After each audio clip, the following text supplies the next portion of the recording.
Hello and welcome to today's webinar presented by Delubal Software. Today we'll be working in our structural analysis and design software, RFEM. The topic for today's presentation is integrated Rhino Grasshopper workflows in RFEM 6. My name is Amy Heilig. I'll be your moderator answering any questions you may have. I'm the CEO of the US office and also a technical support and sales engineer, and I'm located in Philadelphia, Pennsylvania. I'm joined by my colleague Siska Choa, who will also be a moderator. She's a technical support engineer located in the Philadelphia office.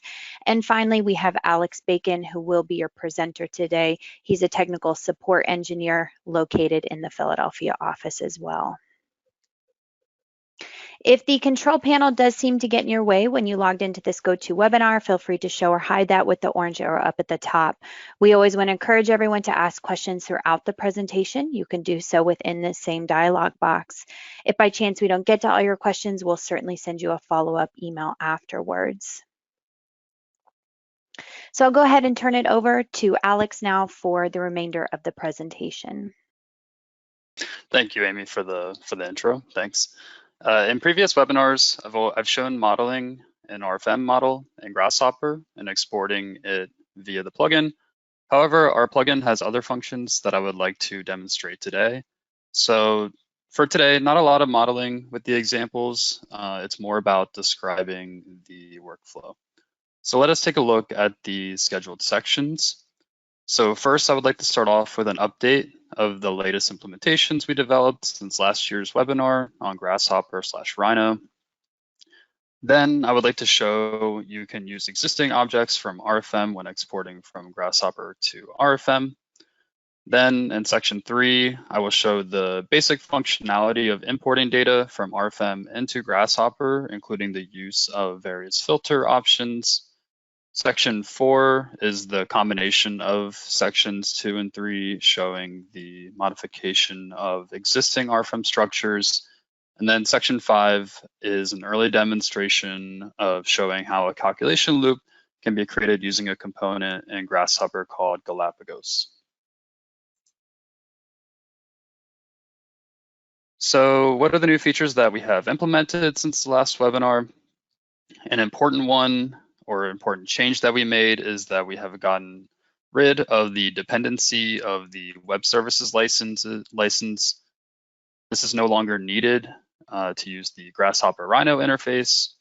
We have also implemented new components for nodal releases and also added a new component for imposed deformations. And both of these were requested by our customers. Additionally, we created a new component for starting the calculation in RFEM 6. Then a new component for exporting results from RFEM into a CSV or XML file. I will mention these both later in section 5.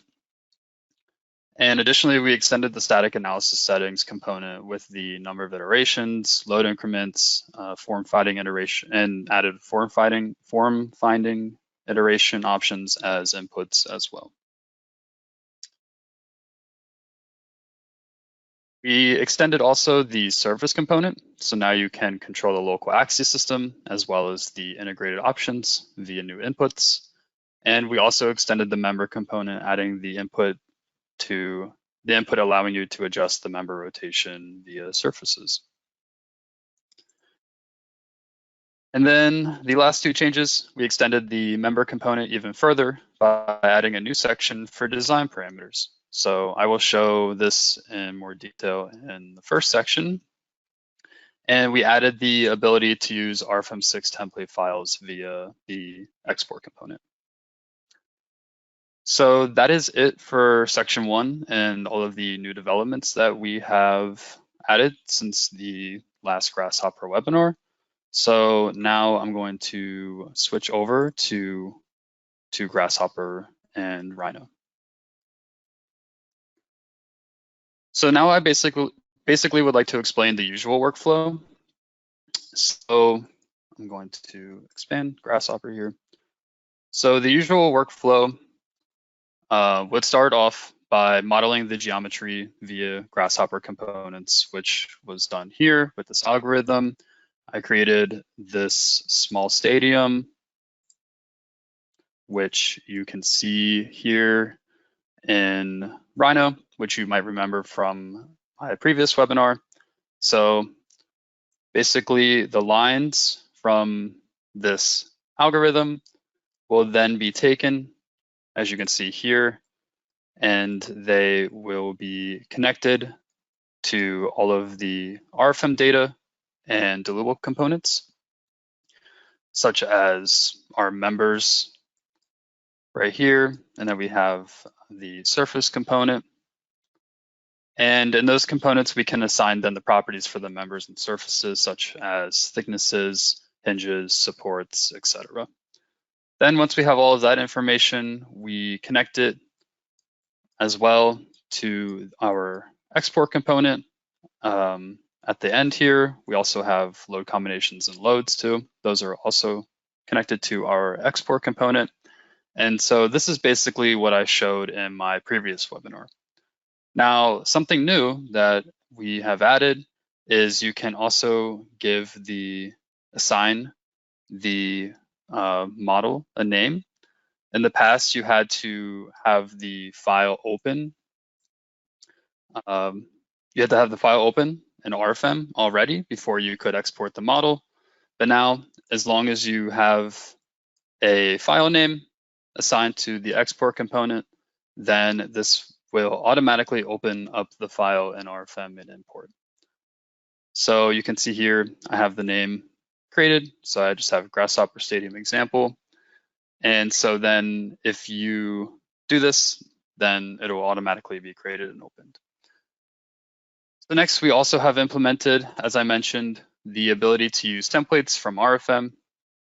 So to do this and how this works is we just simply have to take the file location of where you saved those RFEM templates on your computer locally and enter it into this file text box. So you can see here, I have my file string from my locally saved template, which you can see here is called Grasshopper Stadium example. And it's a .ft6 file extension. So now that I have that entered, when I go to hit export, it will automatically open up the file in RFEM, and it will also automatically open up the template, and then everything in my Grasshopper file here will be imported. So to save files as templates in RFEM, you can simply just go to File, and then once you have a file open, you'll see that it will say Save File as Template, and it's as simple as that. So now let's see it work. So I will activate or turn on the export here.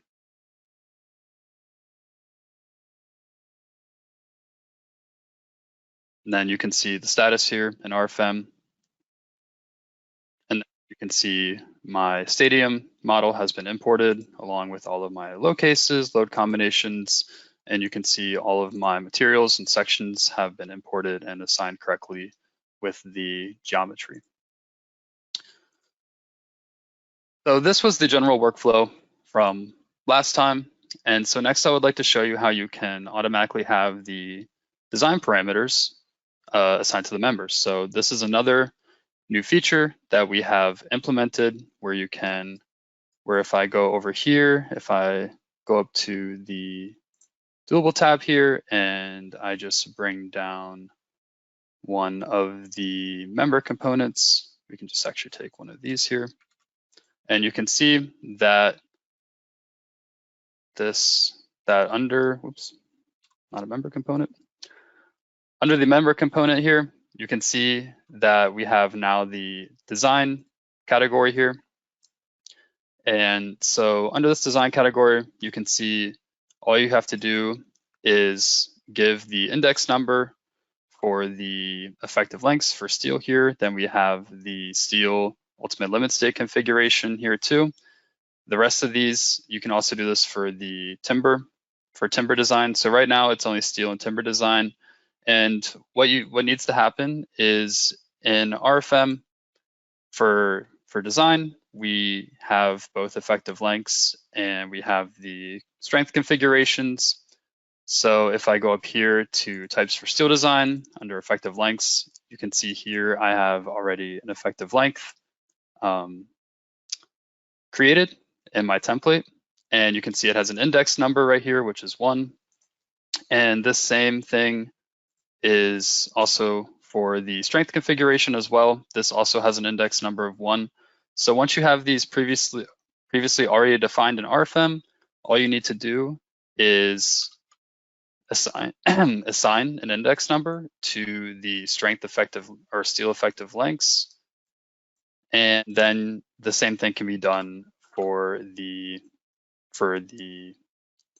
ultimate limit state configuration. So for this member component here, this is assigned to my columns.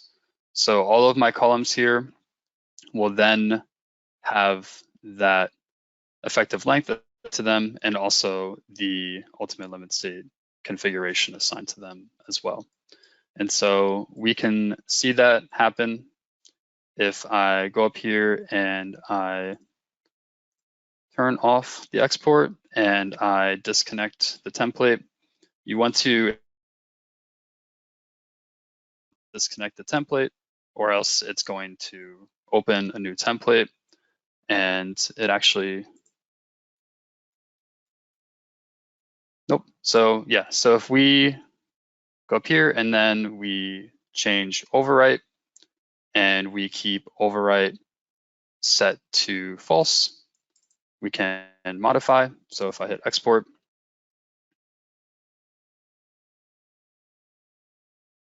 and then we should see that effective length assigned to my column members here.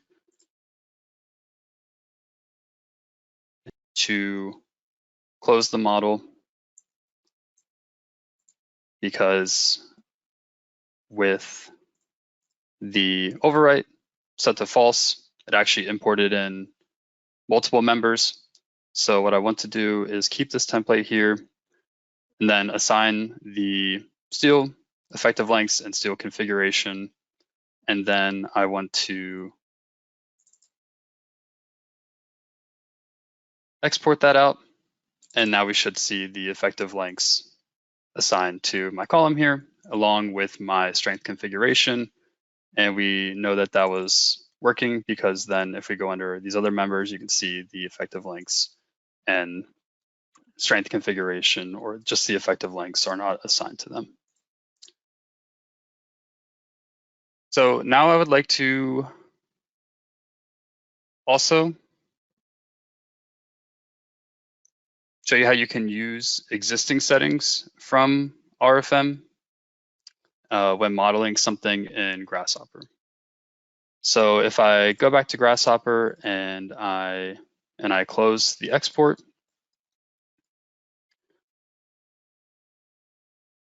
so here on the right-hand side, I have all of my member components. And let's say I haven't defined any of my materials yet. So here you can see I have my material components along with my sections here.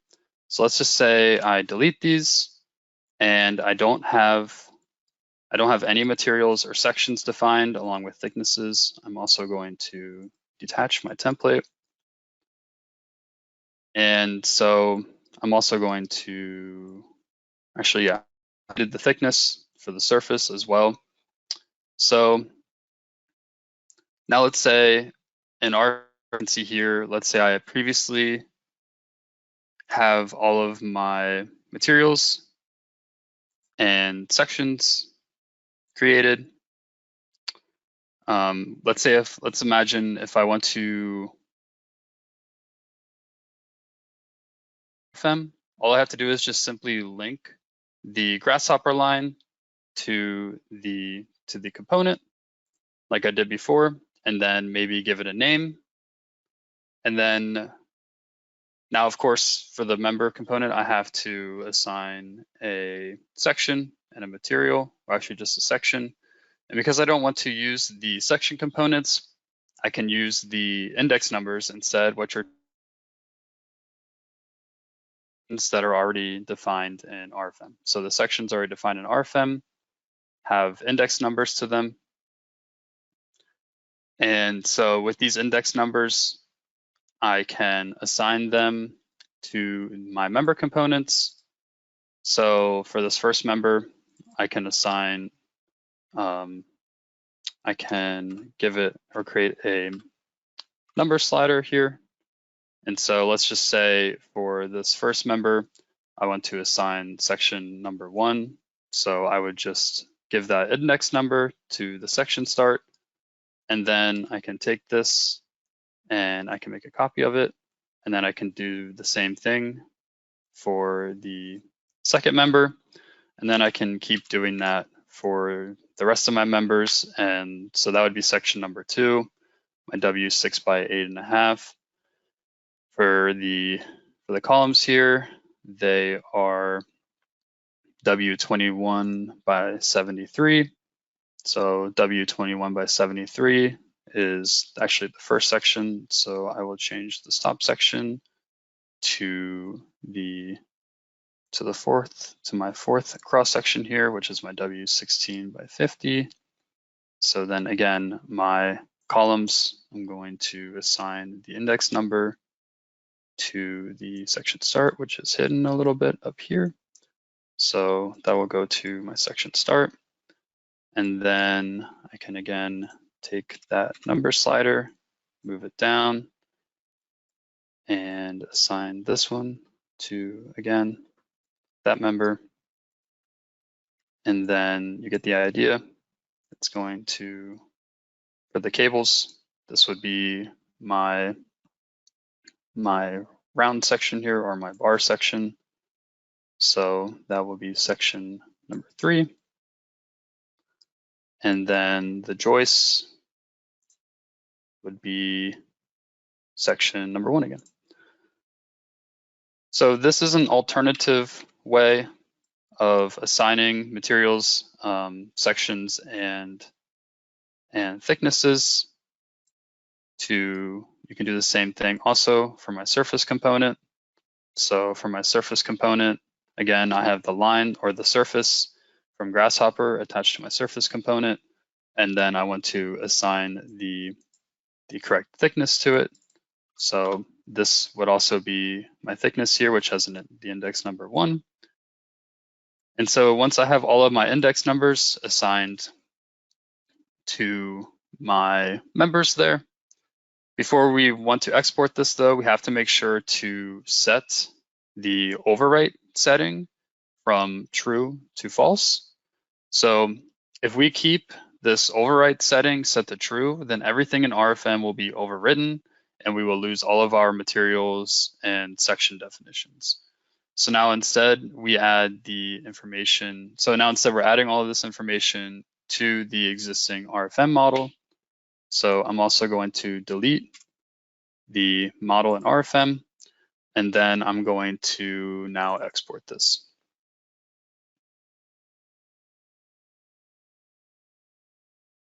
So the export has ran, and now you can see some of my cross sections may not be correct for some of these members, but you get the idea. You can assign you can use the index numbers to assign them to the members. And so now we have the same sections of materials as before, but just skip the step of having to define them in Grasshopper.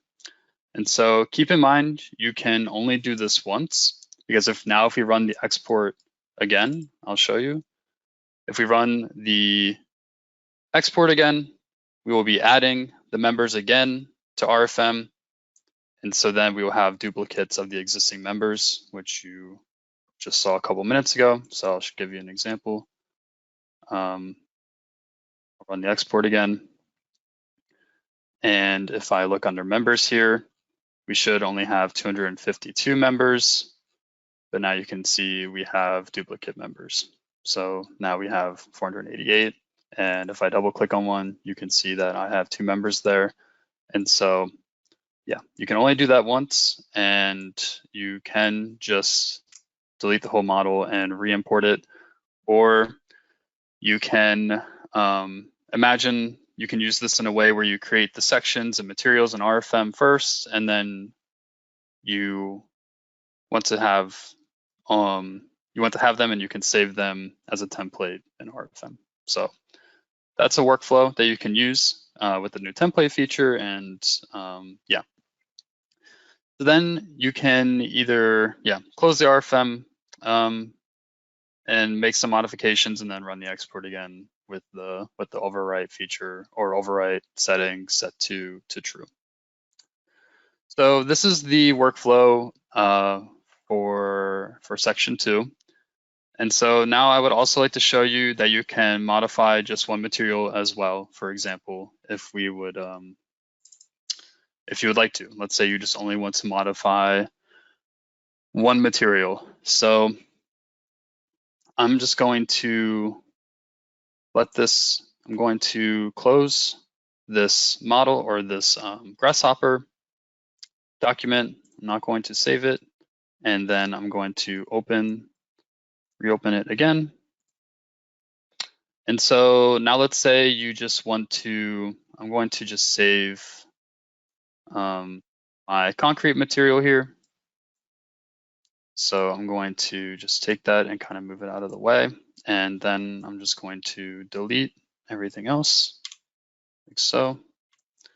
And let's say, for example, we have our model open in RFEM, and we only want to modify our concrete 4,000 PSI here material. Let's say we want to change it to 5,000 PSI. So all we would need to do is connect this component to the export component, which it already is. You can see it's already connected to my export component. And then we want to change the overwrite from true to false. It's already set to false. And then we need to assign the same index number to the material. And if I didn't assign the same, or if I didn't assign any index number to this material, then we would simply just be adding a new material. So if I run the export and I need to disconnect my template.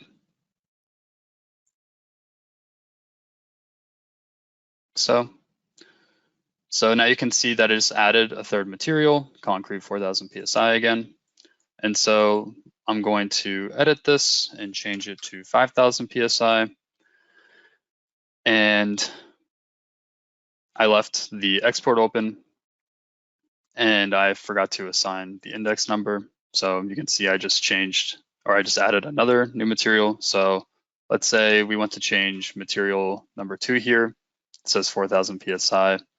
I assign the index number 2 to my component here, set the true. And so now you can see that my concrete 4,000 PSI changed to 5,000 PSI. So this is an example of how you can modify an existing model or structure and just modify a given material or section, etc., with RFEM. And yeah, again, this can be done with any component. And so that's basically everything regarding the second section. So now let's switch to the third section of today's presentation.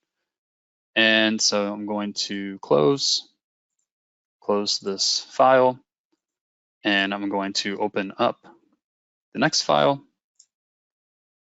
And then I'm going to open up the next model in RFEM.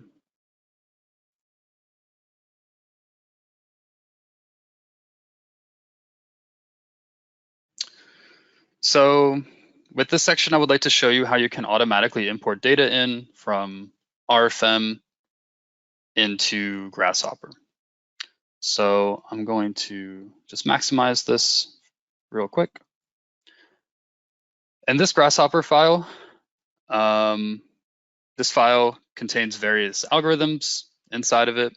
These are just basically examples, just mini examples within this Grasshopper file. And so I'm going to alternate through them. I have the RFEM file open on the left-hand side here. And so, by the way, all these files for this webinar will be available for download on our website. So keep that in mind. You can download these and test them yourselves. So in RFEM here, we have a concrete and steel structure with some openings and some cables. And so what we would like to do is to import this information into Grasshopper. And so this is quite easy.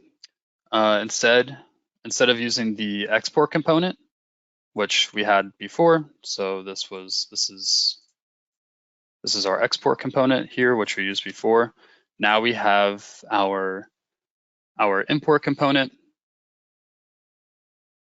And so with this import component, I'm going to just run it real quick. So I'm going to switch the toggle from false to true, and that will run the import. And we can ignore this message. And so I'm going to leave it as true, otherwise the info will be lost. And so you can see here we have the RFM data package. So, this is the import component. And if I connect a text panel to it, you can see here, this is the RFM data package that is brought in. And so there's nothing we can really do with this until we use our RFM data component to decode it and split it up. And so that's what this RFM data component does. And it can be split up into materials, sections, thicknesses, nodes, etc. You can see all of the data that we can split it up into. And so again, after this, you can see that we are still getting data coming in from this RFM data component, and it is again still cryptic, and so we still cannot read it. And so what we have to do is split it up again. So we split it up again. You can see here. So splitting it up again can be done with just the regular components. So if I just I have my section component here. If I just take a regular section component, all I need to do with this regular section component, which is set to regular assemble, I need to change it from assemble to extract, basically. And that's what I did with this component here. So with it set to extract, it can then receive that cryptic data, and it can split it up into section properties. And so this is what I did here with the section component. Along with the nodes, and I also did a line component and a surface component.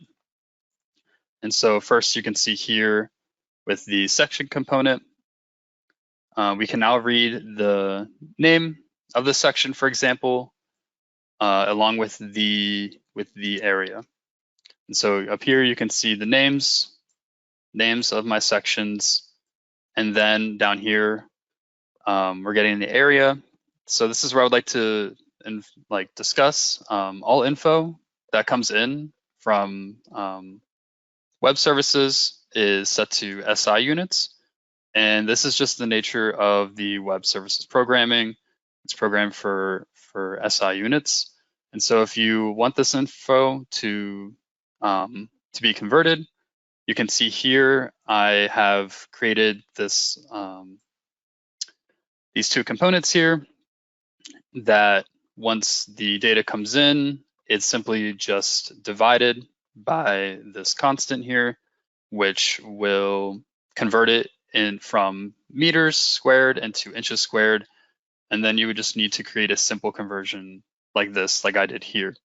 And so you only need to do this once. You can create a Grasshopper file that consists of these conversions, and then you can copy and paste them. So all of the conversions that you use frequently, you can save in a separate Grasshopper file, and then you can copy and paste them into future projects and use them very simply.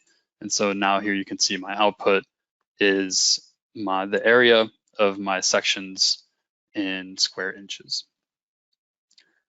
And then from the line component, my node component isn't connected, but then I can also connect my line component here, and then you can see we get all of the grasshopper lines. And same thing, same idea with my surface component. So if I go down here and connect my surface component, and then I connect the grasshopper surface, so now these are all of our surfaces. And so then we can see if I move grasshopper over, we can see this can also be shown graphically within Rhino, within the graphical window of Rhino. And so Rhino serves as a graphical viewer for our purposes with Grasshopper. What we still cannot do yet is render the sections in Rhino, but this is something that we are working on implementing for the future. And so basically, just to summarize this, we import component here, we connect it to the RFEM data component to decrypt that RFEM data and then split it up into our basic components. And then those components also, once they're set to extract, decrypt that information, and then we can get it into Grasshopper.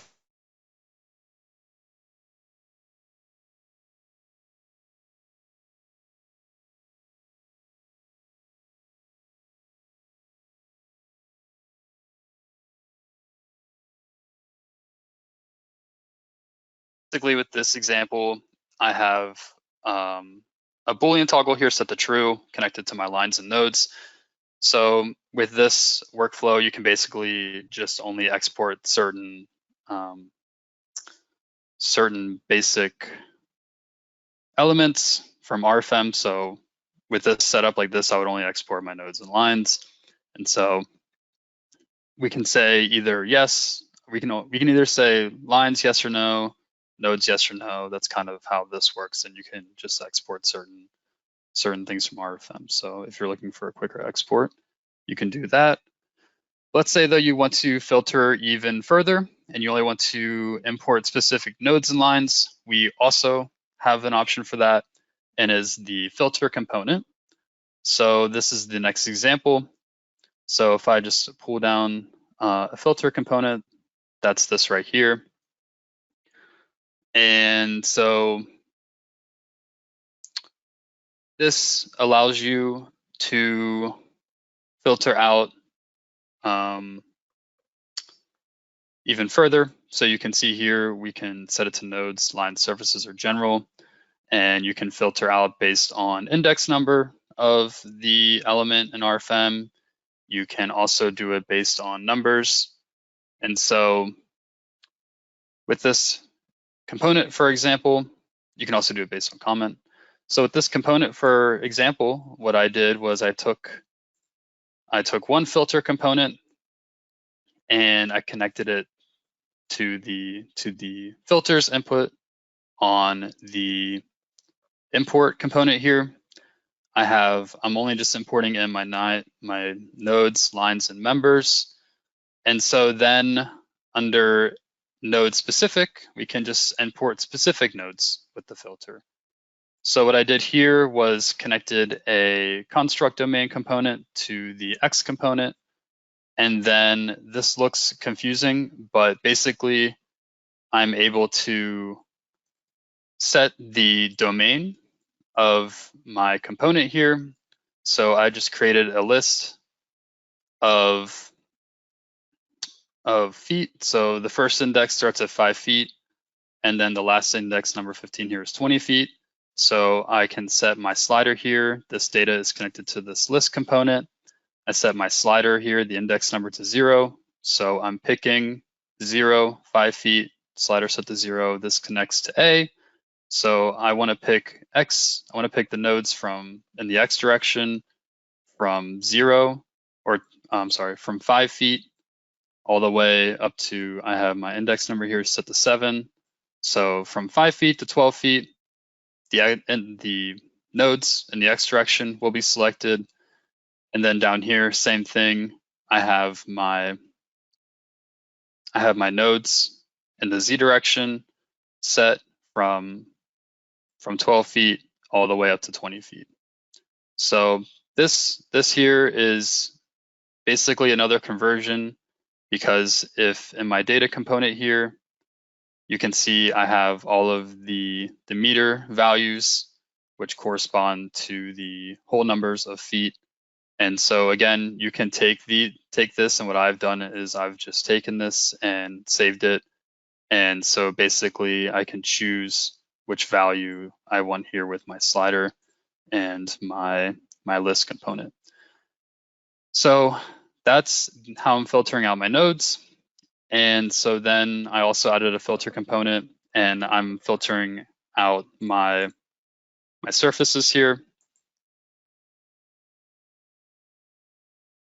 Surfaces based on geometry type. So I created a list component here, so you can choose based on what geometry definition surface you want to import. So I'm choosing quadrangles, so I'm only going to be importing surfaces with the geometry type quadrangle. And so now if I run this import, it's only going to import those specific filters. And so now you can see these are the specific nodes that I'm getting, and I'm getting one surface. And so now we can also see this in Rhino. So I'm only getting the 6 nodes that were between 5 and 12 feet in the X direction, and then 12 to 20 feet in the Z direction. And I'm also only getting my quadrangular surface. So we can see that quadrangular surface here is set to the geometry type quadrangle. Again, these are the multiple geometry types in RFEM. And so that's just one example of how you can filter even further to what you want to import in from RFEM with that example. And so then once we've run that, so that's that example. And let me see.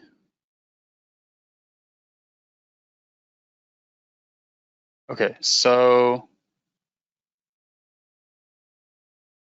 that same filter component, just want to make sure I'm showing everything. Yeah, okay, so that same filter component can be used before running the import, but it can also be used after running the import as well. So this example is very similar to the last one. The only thing that has changed is that now instead of putting the filter in front of or attached to my import component, I have added it afterwards. So in the next example, I'm going to show this.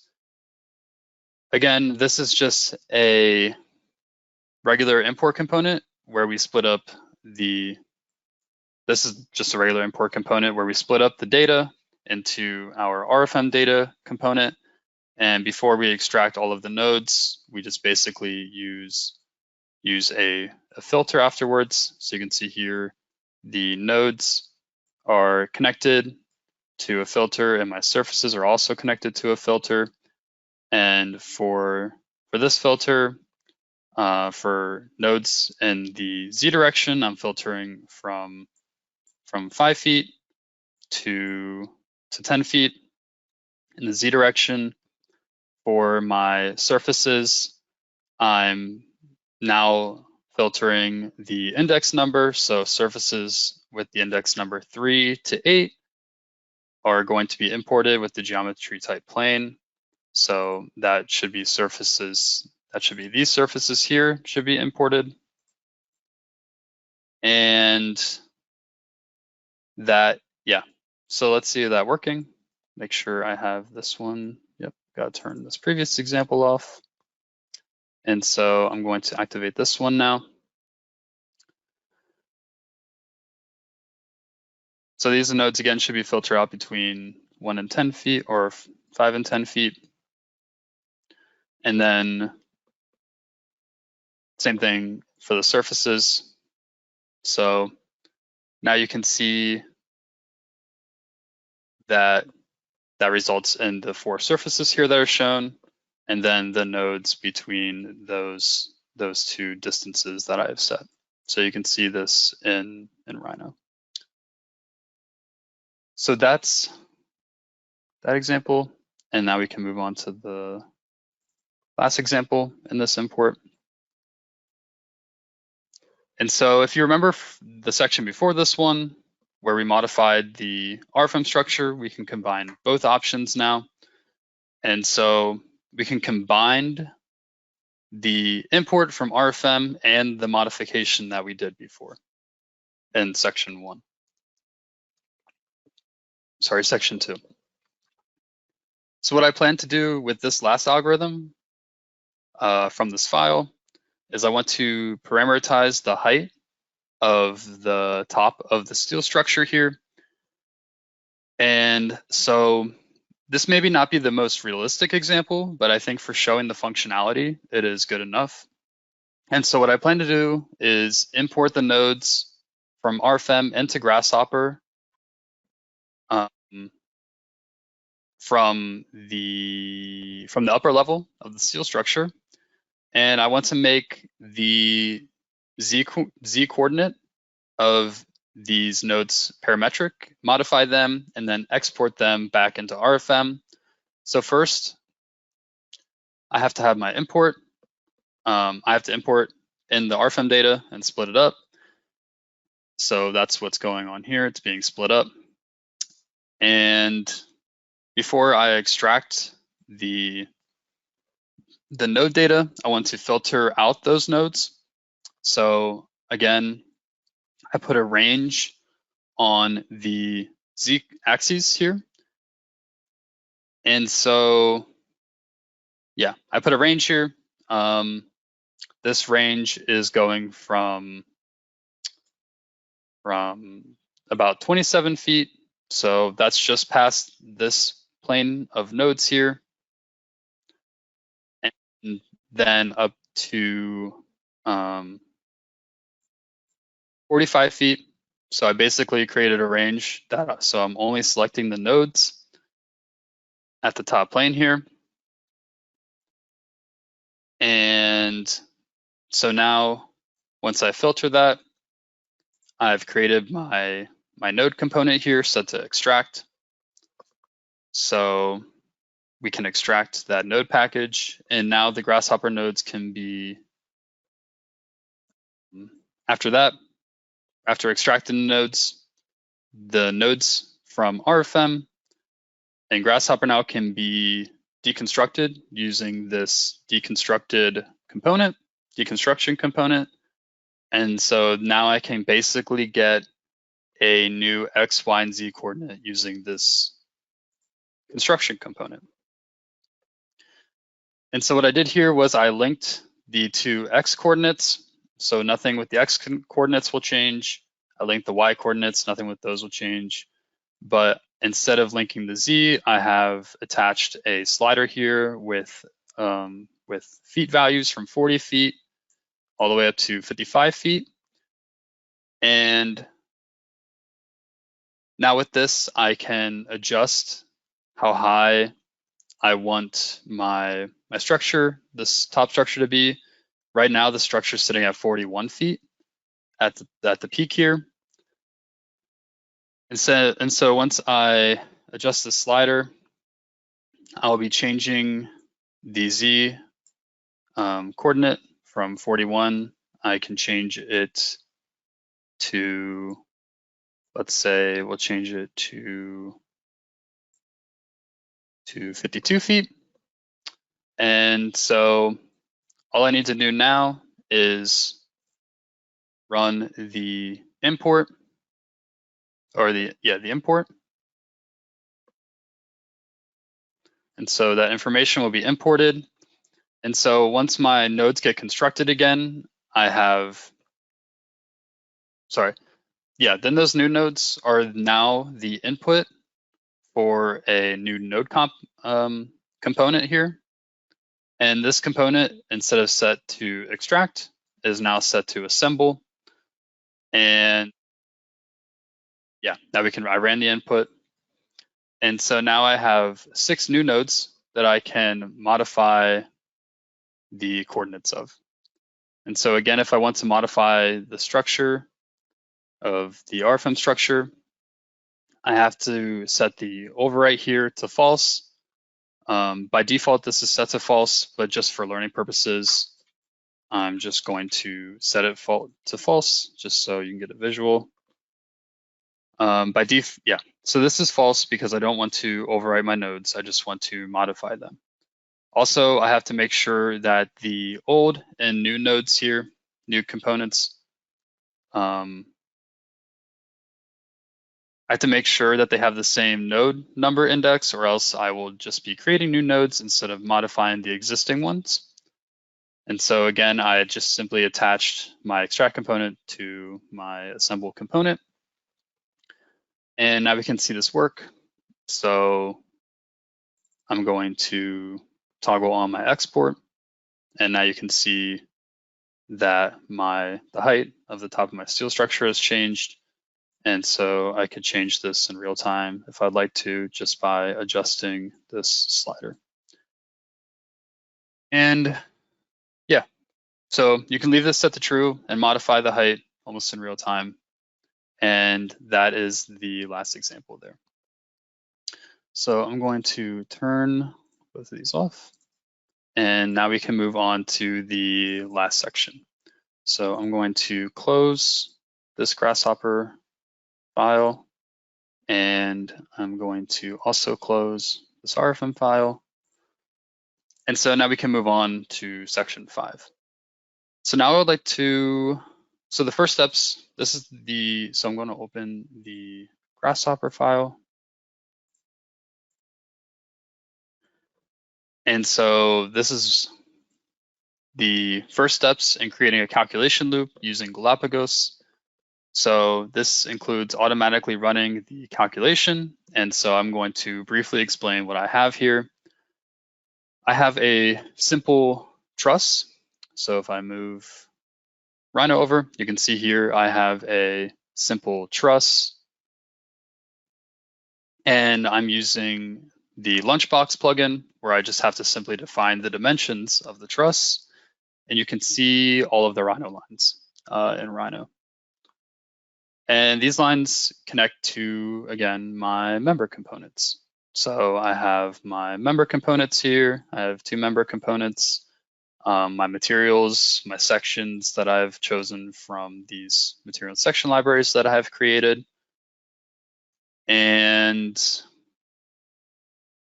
yeah, I have also then my supports down here. I added just one load case and one load combination just to have something to calculate. And then I send all of this into my export component. And so this is then created in RFEM. Once I run the export, I also have my file name set here, and also I'm using a template. So next we have the calculation component here. Yeah, the calculation. So this will allow us to run the calculation in RFEM. And so with this component, you can force the calculation to run using a Boolean toggle, or you can also give it a name. And then you can choose the cases that you want to calculate.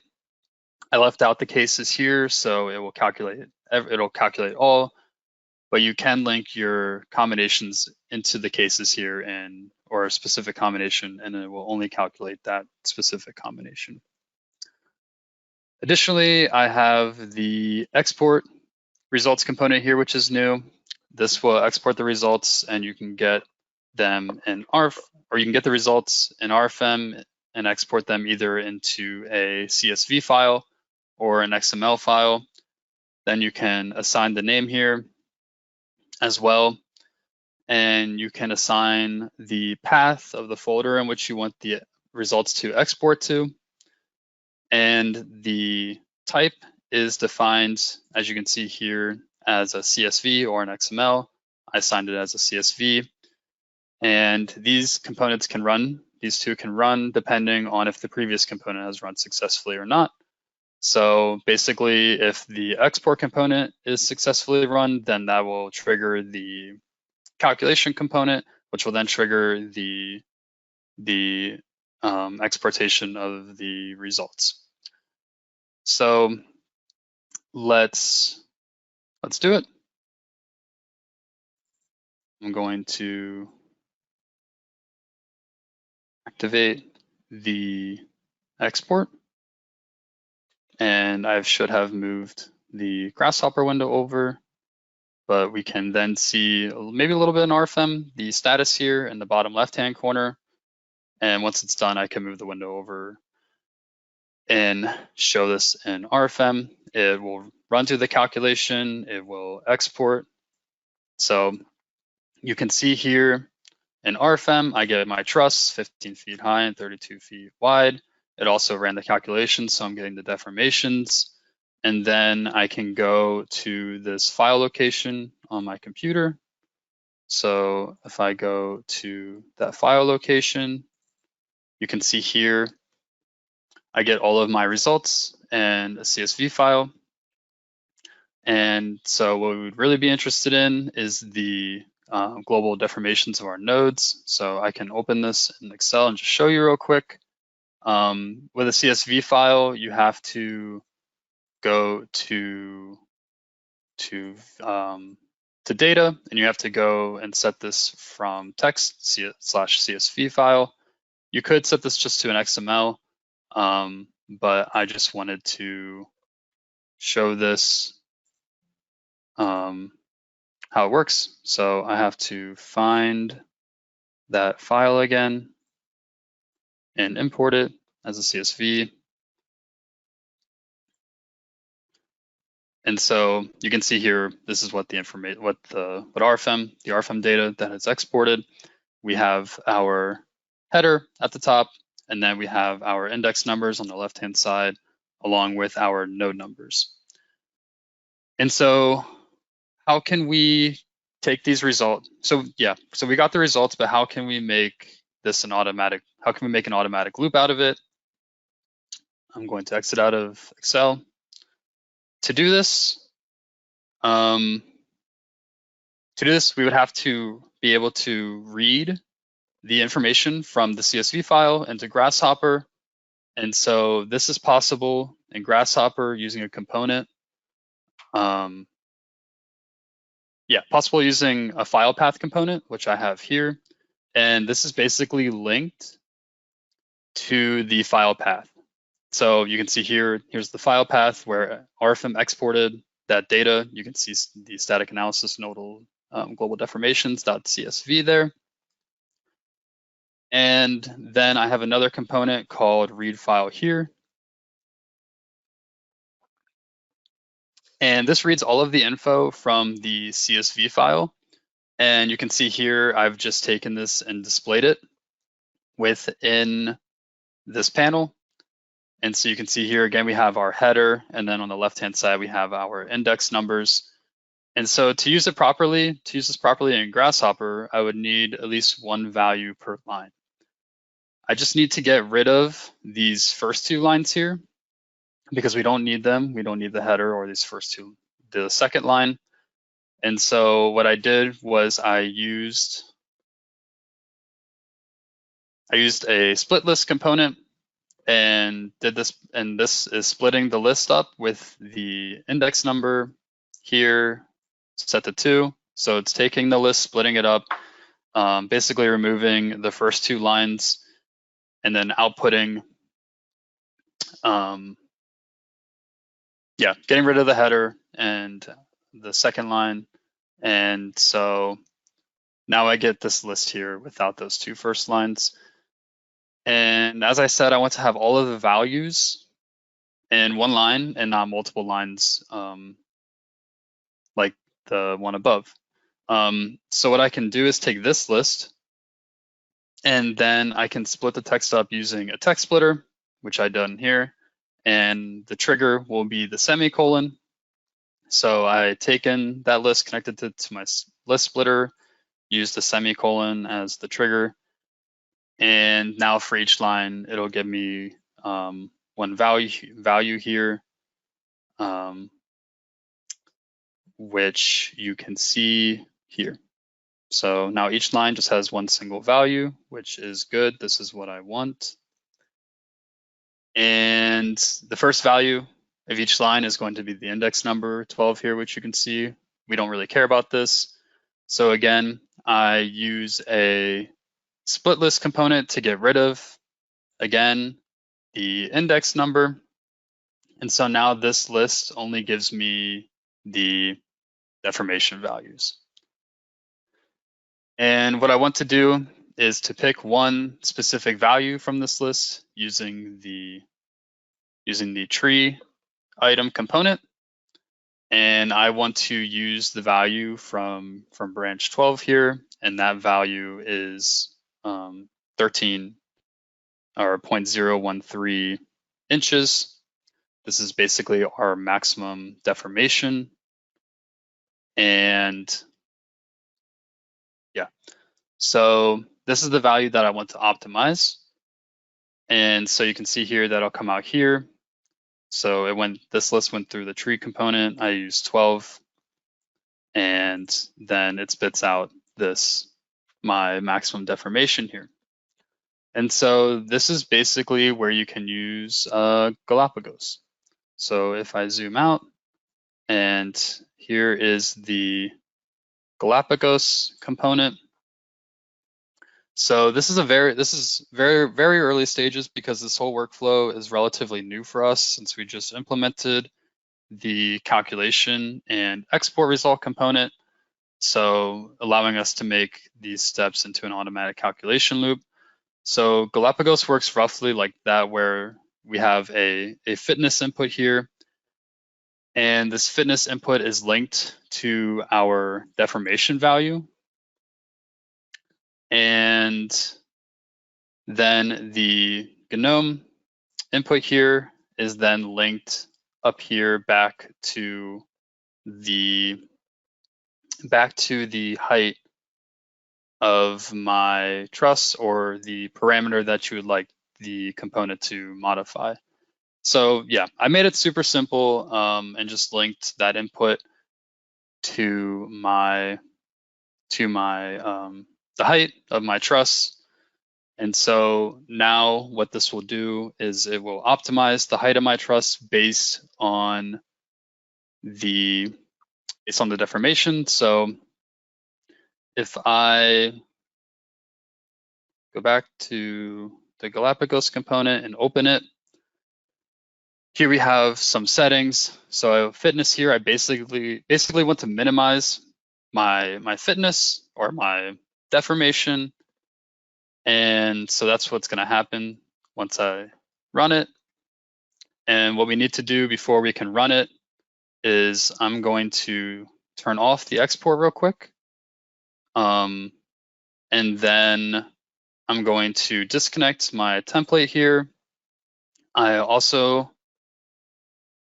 We have to then, I'm going to disconnect my template. And we also have to make sure that the overwrite here is set from false to true. So I'm just going to undo that and copy and paste this, set our overwrite to true because we want to overwrite the data in RFEM, or have Galapagos overwrite that data. And so now I'm just going to change. I have to change the Boolean toggle here to true. So to save time, I have a video of this working. And so I'm going to open the video to show how it works. And so basically, once you start the solver in Galapagos, it will start running.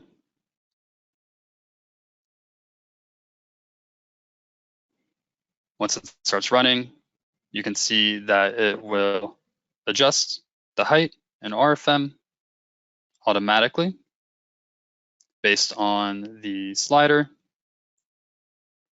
And so you can see here, it's adjusting the height based on the slider.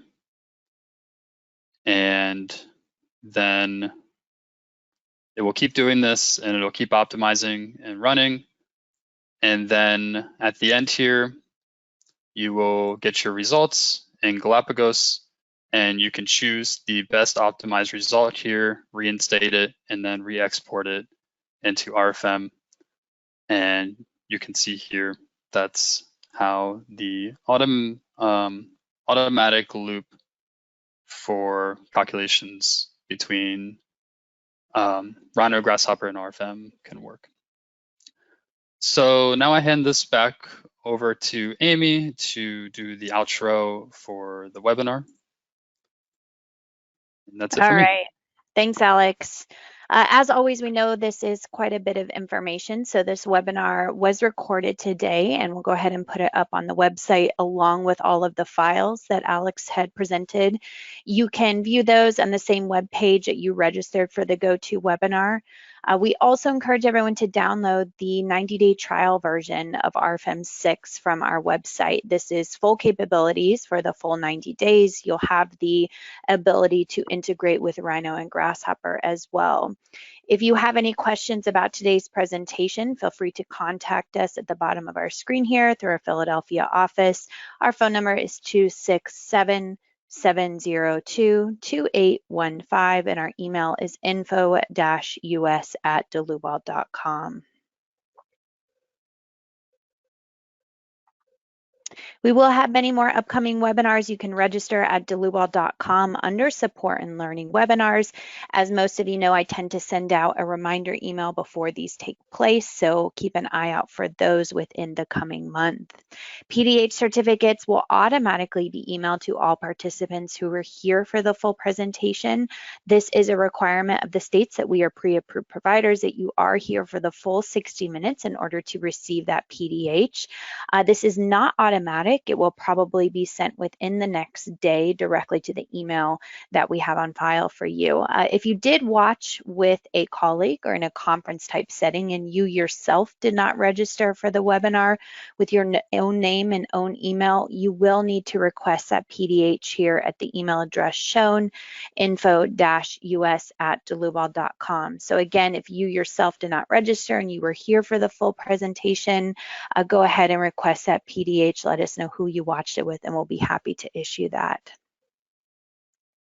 And with that said, we want to thank everyone for attending, and as always, we hope to see you at the next presentation. Thank you.